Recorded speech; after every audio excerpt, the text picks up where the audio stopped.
তো বন্ধু, অনেকদিন পর ঢাকায় এসে অনুভূতি কেমন?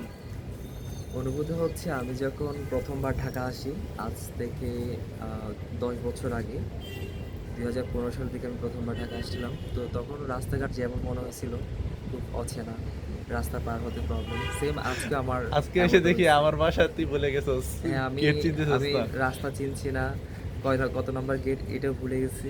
তারপর রাস্তা পার হতে পারতেছি না, মেন বিষয় হচ্ছে এটা। মানে গ্রাম থেকে আসছে এমনটা মনে মানে হচ্ছে। এক জায়গায় বন্ধ হয়ে থেকে একেবারে ঢাকা শহর চিনে না, তারপর রাস্তা চিনে না, যেই নিকেতনে মানে হাজারবার যাতায়াত, সেই নিকেতনের রাস্তাও ভুলে আসলে গেছে। একটা কথা আছে না যে যোগাযোগ বিচ্ছিন্ন হলে অনেক কিছুই চেঞ্জ হয়ে যায়।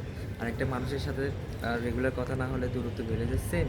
মানে এখন রেগুলার আসা হয় না, আমার কাছে সব কিছু অপরিচিত মনে তো হচ্ছে। ঢাকায় এসে ঢাকার যারা বন্ধু ছিল, ফ্রেন্ড ছিল, সার্কেল ছিল, বান্ধবী ছিল, মানে সবার সাথে এখন মানে যোগাযোগ কেমন হয়েছে আজকে হঠাৎ করে অনেকদিন পর ঢাকায় এসে? আলহামদুলিল্লাহ, মেয়ে সঙ্গ ছেড়ে দিছি, মেয়ে সঙ্গ নাই। আলহামদুলিল্লাহ। আলহামদুলিল্লাহ। আর যারা ছেলে বন্ধু আছে সবার সাথে ইনশাল্লাহ দেখা হচ্ছে একটা একটা করে। এখন তোর সাথে দেখা হইলো, আর অনেকের সাথে দেখা হবে। আচ্ছা। মেয়ে সঙ্গ থেকে বের হতে পারলে জীবন সুন্দর। ঠিক, ঠিক তাই। তো আবার মানে হঠাৎ করে এরকমভাবে ঢাকা আসা হবে কখন? যখন মন চাইবে তখনই চলে আসবে। আচ্ছা। এটা আর ডিপেন্ড করে মুডের উপর। আচ্ছা, আর এত ব্যস্ততার মাঝে মানে গান নিয়ে কাজ কেমন চলছে? গান আসলে আগের মতো লেখা হয় না, তবে যা লিখতেছি মাস্টারপিস দেখেই লিখি, ভালো দেখেই লিখি। বছরে ২টা কাজ করব, ভালো কাজ করব। আচ্ছা। রিসেন্টলি আমার বেশ কয়েকটি গান আসছে, খুব আলোচনায় ছিল। তার মধ্যে হচ্ছে ওরে মন এই কেমন প্রেমের দেওয়া, এই গানটি ব্যাপক সফলতা হ্যাঁ, পেয়েছে, এটা ফেসবুক, সবাই শুনেছে। সামাজিক মাধ্যমে অনেক আরও মানে নতুন নতুন আলোচিত গান হয়েছে। আসবে, ভালো গানই আসবে। আচ্ছা, আর মানে শ্রোতা, শুভাকাঙ্ক্ষী আর হলো মানে গান পিপাসু মানুষদের ক্ষেত্রে মানে কি বলার আছে?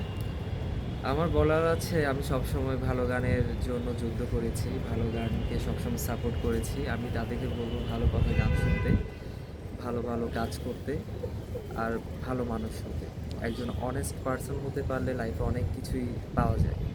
দিন শেষে নিজের কাছে ভালো লাগে যে আমি ভালো ছিলাম। তো সবাই ভালো থাকবেন, আর হচ্ছে আশেপাশে মানুষদেরকে ভালো রাখবেন।